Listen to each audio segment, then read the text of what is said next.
بسم اللہ الرحمن الرحیم۔ حضرت قبلہ کا نام نامی اور اسم گرامی جناب فقیر نور محمد صاحب رحمۃ اللہ علیہ سروری قادری تھا۔ آپ کی ولادت پا سعادت سابق صوبہ سرحد کے ایک غیر معروف اور دور افتادہ مقام کلاچی ضلع ڈیرہ اسماعیل خاں میں 1883 میں ہوئی۔ آج سے 500-600 سال قبل کے تاریخی پس منظر میں ہمیں آپ کا سلسلہ نسب ایک نجیب الطرفین جناب سید حضرت میر سید محمد غیث الدراز رحمۃ اللہ علیہ سے ملتا ہوا نظر آتا ہے۔ تاریخ ہمیں بتاتی ہے کہ جب حضرت غیث الدراز رحمۃ اللہ علیہ نے اپنے کنفلانے شباب میں عرب سے عجب کا رخ کیا تو ایران سے ہوتے ہوئے آپ نے کوہ سلمان کی پرکشش وادیوں کو اپنا عارضی مسکن بنایا۔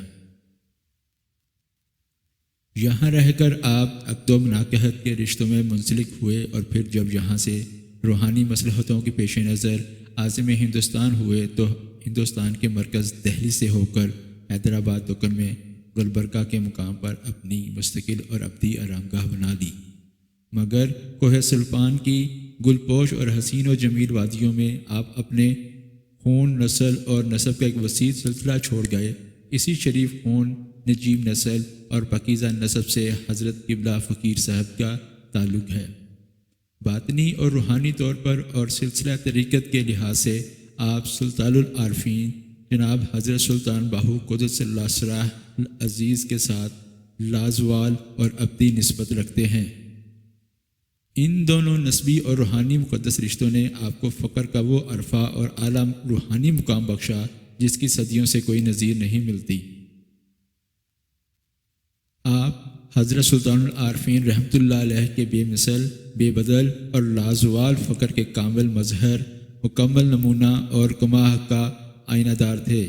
آپ کی زندگی کا سب سے بڑا کمال اور عظیم کارنامہ یہ ہے کہ حضرت سلطان العارفین رحمۃ اللہ علیہ جو فقر کتابوں کی اوٹ میں جا کر ایک اجنبی زبان فارسی کے پردوں میں دنیا کی نظروں سے اوجھل ہو گیا تھا اور جو تصوف کے مشکل اصلاحات کے پس منظر میں چھپ کر قصہ پارینہ اور داستان ماضی کی صورت اختیار کر گیا تھا، اسے آپ نے مذکورہ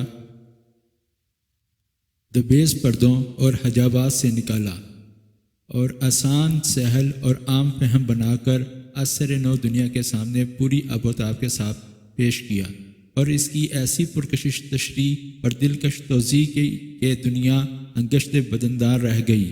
آپ نے سلطان العارفین کی تصانیف کے کلزم بے کرام میں مسلسل 30 سال تک شناوری اور غواصی کرنے کے بعد 2 ایسے نایاب اور منور گوہر ڈھونڈ نکالے جن کی چمک دمک اور ضیاء پاشیوں سے پوری روحانی کائنات روشن ہے۔ ان 2 نایاب گوہروں میں سے ایک گوہر تصور اسم اللہ ذات کا پاک شغل ہے اور دوسرا دعوت القبور کا بے شبہ طریقہ کار ہے۔ حضرت سلطان العارفین رحمۃ اللہ علیہ کے لازوال فقر کا مقصد مقدس کثر انہی 2 بنیادوں پر استادہ اور استوار ہے۔ دنیا گواہ ہے کہ اس بات کی نشاندہی سب سے پہلے حضرت فقیر صاحب رحمۃ اللہ علیہ نے کی۔ آپ ہی اس فقر کے نشاط ثانیہ کرنے والے تھے اور آپ ہی اس فقر کے احیاء اور اجرا کنندہ تھے۔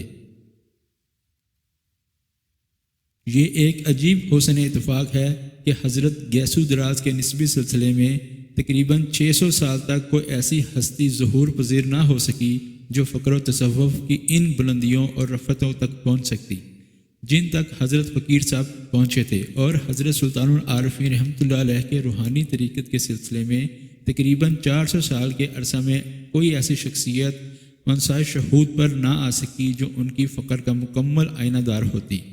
حضرت فقیر صاحب رحمۃ اللہ علیہ پر ایک طرف سے نسبی شرافتیں آ کر مرکوز ہو گئیں اور دوسری طرف سے سلسلہ طریقت کی روحانی سعادتیں آپ کی ذات استوات کی صفات میں مجتمع ہو گئیں، اور ان 2 طرفہ نسبی شرافتیں آ کر مرکوز ہوئیں، اور دوسری طرف سے سلسلہ طریقت کی روحانی سعادتوں کے مبارک اجتماع نے آپ کے اندر وہ روحانی کمال پیدا کر دیا جو اس نسبی اور روحانی سلسلے کے کسی فرد میں آج تک پیدا نہیں ہوا تھا۔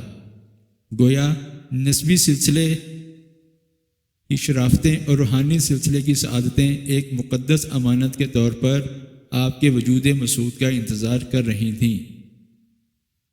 اور جب آپ کا ظہور ہوا تو ان شرافتوں اور سعادتوں نے آپ کی ذات والا صفات میں مل کر اور قرآن الصادین کی صورت میں جلوہ گر ہو کر آپ کو اپنے وقت کی عظیم ترین اور روحانی شخصیت بنا دیا۔ آپ کے والد بزرگوار کا اسم گرامی حضرت حاجی گل محمد صاحب رحمۃ اللہ علیہ تھا، جو نہایت متقی اور پرہیزگار بزرگ تھے۔ حضرت فقیر صاحب رحمۃ اللہ علیہ کے متعلق انہی ابتدا ہی سے یقین تھا کہ یہ صاحب کمال نکلیں گے، چنانچہ انہیں اس سلسلے میں پہلے سے بشارت اور آگاہی بھی ہو چکی تھی۔ حضرت فقیر صاحب رحمۃ اللہ علیہ نے ابتدائی تعلیم کراچی میں پائی، عربی فارسی گھر پر ہی پڑھتے رہے۔ میٹرک کے بعد آپ نے اسلامیہ کالج لاہور میں داخلہ لے لیا، لیکن وہاں آپ پر کچھ ایسی شدید روحانی کیفیات اور واردات طاری ہو گئیں کہ سب کچھ چھوٹ کر رہ گیا۔ اسکول سے کالج تک پہنچنے اور پھر کالج چھوڑ کر تارک الدنیا ہوئے، اور درویشی اختیار کرنے تک آپ کو جن ذہنی اور داخلی کیفیات اور خارجی مسائل اور نامساعد حالات اور کشمکش سے گزرنا پڑا، وہ انتہائی دلچسپ، روح پرور اور ہدایت آموز ہیں۔ ان کی تفصیل بہت طویل ہے اور حیات سروری میں درج ہے۔ مختصراً یہ کہ آپ نے روحانی جذب و شوق کے تحت دنیاوی ظاہری تعلیم کے ساتھ ساتھ دنیا و ما فیہا تک کو ترک کر دیا اور فقط اللہ اور اس کے رسول مقبول صلی اللہ علیہ وآلہ وسلم کے ہو کر رہ گئے۔ آپ کی زندگی میں ایک انقلاب آ گیا اور آپ نے مکمل درویشانہ زندگی اختیار کر لی۔ ذکر الہی آپ کا دن رات کا محبوب مشغلہ بن گیا۔ آپ نے آستانہ یار پر جا کر دم لیا۔ حضرت سلطان العارفین رحمۃ اللہ علیہ کے مزار مقدس پر ایک کچے حجرے کو آپ نے اپنی کائنات بنا لیا۔ وہاں پہل آپ کی طبیعت کسی سے نہیں لگتی تھی، دل میں ایک عجیب اجنبیت سمائی ہوئی تھی۔ درویشوں کے ہمراہ صرف آدھے پیٹ روکھی سوکھی کھانے، فرش خاک پر سونے، ایک گودڑی اوڑھنے اور تہمت باندھنے کے سوا اور کچھ میسر نہ تھا،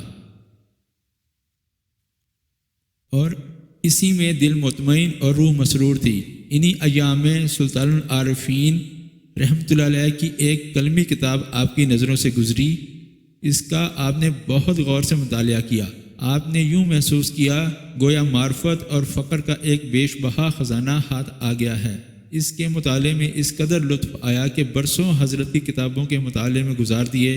ان کتابوں کو آپ نے پیر صحبت بنایا اور انہی سے سب کچھ حاصل کیا۔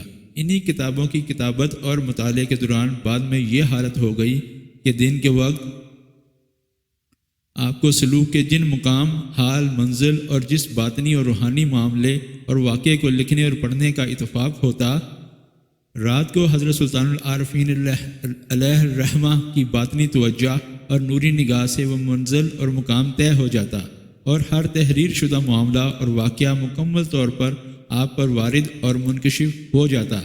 آپ فرمایا کرتے تھے کہ ایسا معلوم ہوتا ہے کہ جیسے حضرت سلطان العارفین نے یہ سب کتابیں صرف میری ہی خاطر قلم بند فرما کر چھوڑی تھیں، کیونکہ آج تک ان کتابوں کو میری طرح نہ کوئی سمجھ سکا اور نہ سمجھا سکا، اور نہ ہی ان سے کوئی اس قدر استفادہ کر سکا جس قدر میں نے کیا۔ آپ نے عمر کے آخری 5 سال پنجاب میں گزارے۔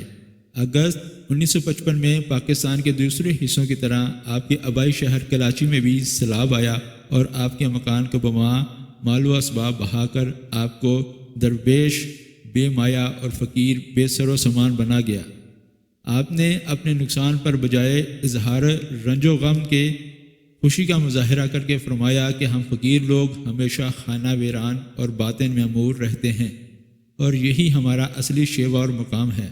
اس کے بعد آپ لائل پور چلے گئے اور آخری وقت تک وہیں قیام پذیر رہے۔ لائل پور میں اگرچہ آپ کو کافی آرام میسر تھا، لیکن یہاں کی آب و ہوا آپ کو راس نہ آئی اور آپ کو مختلف جسمانی عوارض لاحق ہوئے۔ عمر بھی کافی ہو چکی تھی، قوی مزاحمل ہو گئے تھے اور عناصر میں اعتدال والی بات بھی مفقود تھی۔ چنانچہ مرض جان لیوا ثابت ہوا اور وہ جگر کی رسولیاں اور ورم تھا۔ وفات سے 3 دن پیشتر رات کے وقت آپ کافی دیر تک مجھ سے محور گفتگو رہے۔ اسنا گفتگو میں مجھ سے فرمایا کہ عبدالحمید، بہت پہلے کی بات ہے، تم ابھی کم سن ہی تھے، ہم دربار حضرت سلطان العارفین پر مقیم تھے۔ ایک رات میں نے واقعہ میں دیکھا کہ میں تمہیں اپنے ہاتھوں میں اٹھا لیتا ہوں اور سارا نور تمہارے وجود کے اندر بھر دیتا ہوں۔ پھر فرمایا ایک اور واقعے میں نے دیکھا کہ تمہارا سر کاٹ کر اپنا سر تمہاری گردن پر جوڑ دیتا ہوں۔ پھر فرمایا تمہاری والدہ نے تمہاری ولادت سے چند دن پیشتر اپنی گود میں سنہری قرآن مجید دیکھا تھا۔ مجھے تم پر مکمل اعتماد ہے۔ 16 اکتوبر 1960 کو جب کمزوری کافی بڑھ گئی تو فرمایا میں وصیت کرنا چاہتا ہوں اور میں تمہیں اپنا روحانی جانشین مقرر کرنا چاہتا ہوں۔ چنانچہ عرائض نفیس کو بلایا گیا۔ آپ نے اپنی وصیت اپنے سامنے لکھوائی، اس پر دستخط ہوئے۔ جب وصیت نامہ مکمل ہوا تو میرے حوالے کر دیا۔ وصیت نامے کی روح سے آپ نے راقم الحروف کو اپنا روحانی جانشین اور اپنے سلسلے کا روحانی سربراہ مقرر فرمایا۔ بعد میں ارشاد فرمایا مجھے مزید زندہ رہنے کی کوئی خواہش نہیں رہی۔ میں نے جو کام کرنا تھا وہ میں نے پایا تکمیل تک پہنچا دیا۔ اب میں بڑی بے صبری کے ساتھ موت کی راہ دیکھ رہا ہوں۔